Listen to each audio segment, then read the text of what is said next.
Psalm 73 vers 26. Al is ek afgetakel na liggaam en gees, God is my sterkte, aan hom behoort ek vir altyd.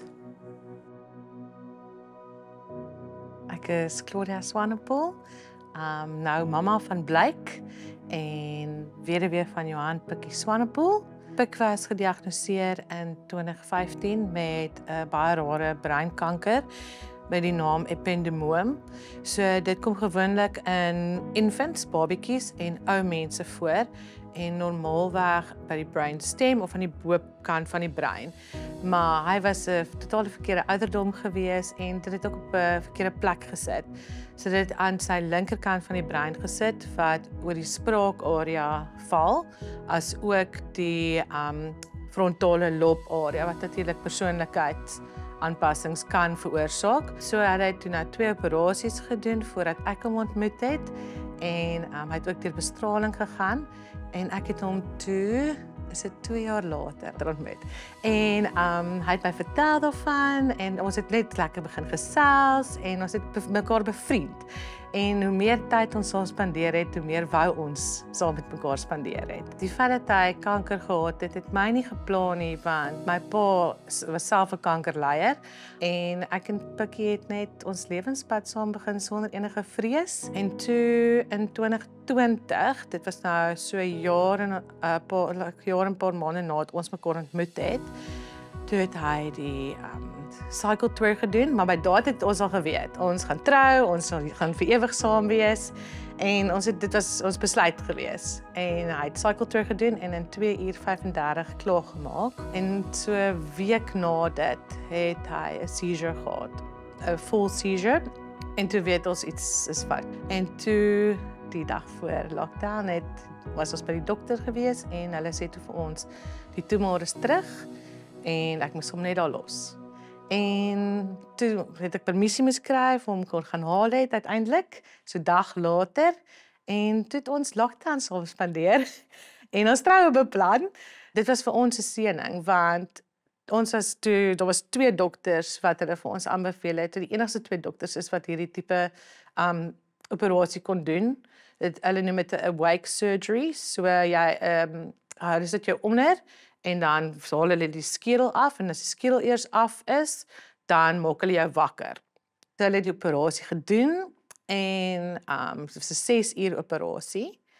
En as gevolg van die feit dat dit in lockdown was, kon hulle hom nie lank in die hospitaal hou nie, so binne 6 dae toe hy terug by ons in die huis. En dink dit was 3 dae later toe verloor hy sy spraak 100%. Hy kon nie 'n woord sê nie. Ons kon glad nie kommunikeer nie. So natuurlik bel ek toe die chirurg en ons is toe terug hospitaal toe, want is hulle bang vir 'n bloeding op die brein. Die spraakterapeut het ons toe kom sien en sy sê toe wat gaan moet gebeur is, jou brein werk soos in filing cabinets en na die operasie is syne omgegooi en de mekaar gegooi. So al die inligting is daar, ons moet dit nou net by mekaar probeer trek en weer agter mekaar sit. So hy moes weer leer letterlik praat, soos die ABC van vooraf leer, en dit was moeilik. Daai September, het ons weer, hy het elke 4 maande moes opvolg met sy scans en toe het hy weer breinoperasie gehad. Hulle het toe nou mooi oopgemaak, uitgesny en ons het die proses van vooraf begin. Toe het ons die volgende jaar swanger geraak en toe het hy 'n knop hier langs sy nek begin uitstaan. En ek het toe vir die dokter gesê, dit is vir my 'n bietjie bekommernis, want dit is nou nie, ons het gaan kyk miskien vir mangels, maar dit sit vir my 'n bietjie te laag. So ons het toe nou gegaan vir 'n sonaar en hulle het 'n biopsie daar gedoen, maar op die sonaar kon jy klaar sien. Kyk, ons weet ons nou al waarvan om uit te kyk toe by die tyd. So ons het geweet, daar's iets wat nie daar gehoord het nie. En toe ongelukkig het ek ook ons eerste miskrom gehad toe. En hulle het in April maand toe vir hom, hulle noem dit 'n bloktesektomie gedoen, waar hulle die limfnode by die nek uitsny, as ook die voorste nekspier. Hy het natuurlik daarvan af herstel weer en terug gaan werk toe, terug gaan fiets toe. Het het hom nooit opgehou nie. Hy het 'n ongelooflike span gehad met wie hy gery het en hulle was so ondersteunend. En toe het ons op 'n safari gegaan want sy groot droom was hy wil gaan safari wees. Hy het in Taiwan gebly, hy het getoer deur Bali en al daai plekke, maar hy het nog nooit safari nie. Toe sê ons maar, "Right, hier gaan ons bos toe." Toe het ons bos toe gegaan en dit was 'n ongelooflike experience. Want hy was baie lief vir natuur en Pikkie het altyd vir my gesê, kyk op, vat daai oomblik, want ek het 'n neiging om bietjie te besig te raak met goed. En hy het vir my gesê, kyk wat om jou aangaan. Neem dit in, waardeer dit wat om jou is. Neem dit in waar ons nou is. En toe ons terugkom, het ons uitgevind ek is weer swanger. So ons is toe nou baie opgewonde daaroor en toe 2 maande later, toe het ons ongelukkig te weer miskraam gehad. Maar dit is ook oké, dit was als deel, ons het geweet daar's 'n rede daarvoor, ons weet wat nie, maar ons is verstaan en ons glo en vertrou dat daar is 'n rede vir alles gewees. En in 'n tyd wat ek nie veronderstel was om swanger te raak nie, het ek. En toe het ons uitgevind, die dag was ons by Pikkie se dokter om te sê dat ongelukkig met die scan het hulle nou opgetel dat die breinkanker terug is. Ons 'n paar kolletjies. Dit was nou laas jaar gewees en dit het ook weer buite die brein opgetel wat toe nou agter die oog eye socket ingegroei het. So hulle sê toe dat ongelukkig dit is 'n area wat mens nie kan opereer in nie, dit is te gevaarlik en ons kan nie weer die brein oopmaak ook nie. So hulle gaan aggressiewe bestraling begin en dit is wat ons kan doen. So ons moet maar net hoop en bid vir die beste en wat ook al die Here se wil is en ons moet maar net oorgee want dit is buite ons beheer. So as mens dink ek is daai die laaste ding wat jy wil hoor. Want ons hou van beheer hê, maar jy besef ook jy het nie. Jy is totaal en al net in die Here se hande. En die dag daarna het ons baba se eerste hartklop gehoor. So dit was 'n bittersweet, maar dit was 'n voorreg. En dit was 'n voorreg vir hom en vir my. En ons het elke oomblik geniet en ons het besluit dat saam gaan ons hierdeur gaan en ons gaan saam dit geniet. Wat ook al dat die pad vir ons bring. Ten minste ons het altyd oop en eerlik gepraat oor alles. Dit is nog 'n groot voorreg wat ons twee gehad het. So dit was nou al Pikkie se 7de jaar wat hy toe nou veg met hierdie stryd. Of wat hy gesê het is eintlik 'n journey, 'n adventure. Hy het altyd gesê hy is sterk genoeg om dit te hanteer. Ander mense mag moontlik nie wees nie. Fisies en geestelik kan hy dit hanteer, solank iemand kan leer daardeur. Dit maak nie saak of dit iets is vir die mediese dokters om te leer of vir mense om hom om iets van hulle self en hulle lewe te leer nie, maar solank iemand iets leer, is hy okay om daardeur te gaan. So ons boek toe nou vir die spinaal en dis toe hulle vir ons bel om te sê dat dit ongelukkig versprei deur die spinaal in die bekkenbeen, albei bekkenbene, hulle noem dit die hele pelvic ring area en ook die boonste gedeeltes van sy femurs. So daai dag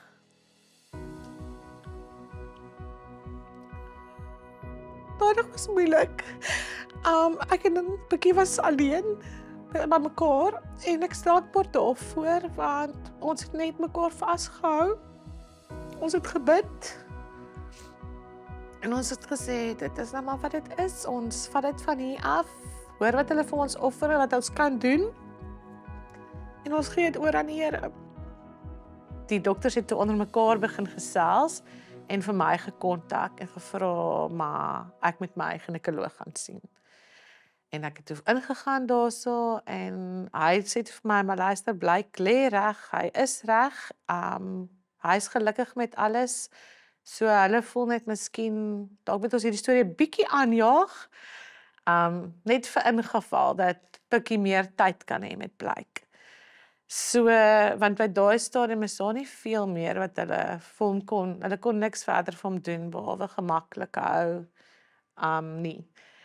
Toe sê ek maar, goed, en ek het met Pik gaan praat, en hy sê toe vir my, maar, kom ons doen dit. En, hulle het toe vir my gereël vir die Sondag, vir induksie. So ek en my ma het nou lekker gesels deur die aand en die kontraksies getel, en by 8:00 die oggend toe is ek in vol kraam, maar toe die dokter nou ondersoek doen, toe sê hy dat ek het nie heeltemal ontsluit nie. So toe het hulle nou besluit as gevolg van die situasie en om nie vir Blyk verder onder stres te sit nie, gaan ons 'n keiser doen. En toe reël hulle maar, okay, wat ons kan doen is ek sal ingaan, die dokter sal my help met die epiduraal, en dan wanneer dit tyd is, dan sal my ma nou vir Pikkie instoot, dat hy nou by kan wees vir die kraam. En die volgende te sê hulle, maar hou net gou 'n oombliekie, ons is nou by julle, en sonder dat ons weet, toe reël hulle vir 'n groter saal, teater, en al twee van ons was op ons beddens by mekaar in teater, so hy kon lekker rustig by my wees, die heeltyd reg deur die keisersnit, en hy kon alles ervaar, net soos 'n gewone pappa, net op ons manier.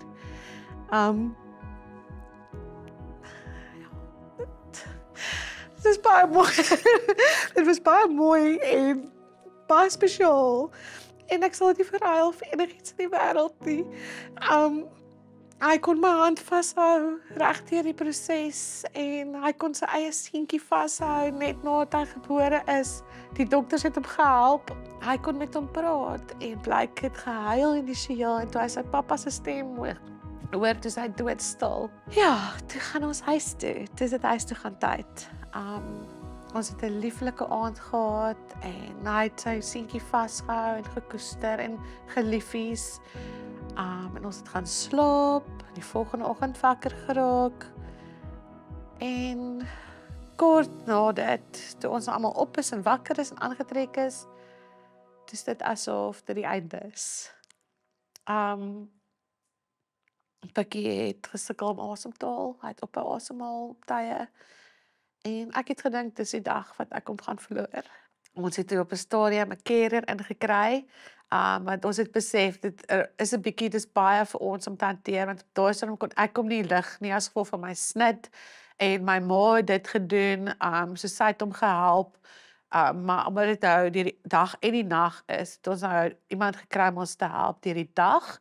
So ons het 2 carriers gehad wat afgewissel het, en die week voor die tyd, Pikkie het vasgehou, hy het vasgeklou, hy het vasgehou, en so 6 dae voor hy oorlede is, toe het hy geroep en geroep en geroep vir die eerste keer, maar dat hy half onstuimig was, en ek was daar by hom in die carrier, het net daar aangekom, ek sê vir hom, Mil, jy moet my nou help, want ek weet nie wat hier aangaan nie.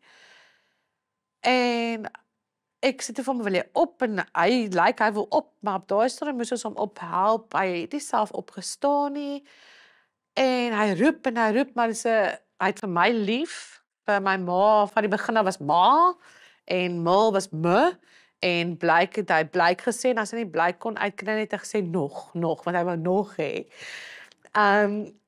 Maar hierdie was 'n ander naam wat hy geroep het, wat ek nie lekker kon uitmaak nie, want dit is nie die name wat ons ken wat hy roep nie.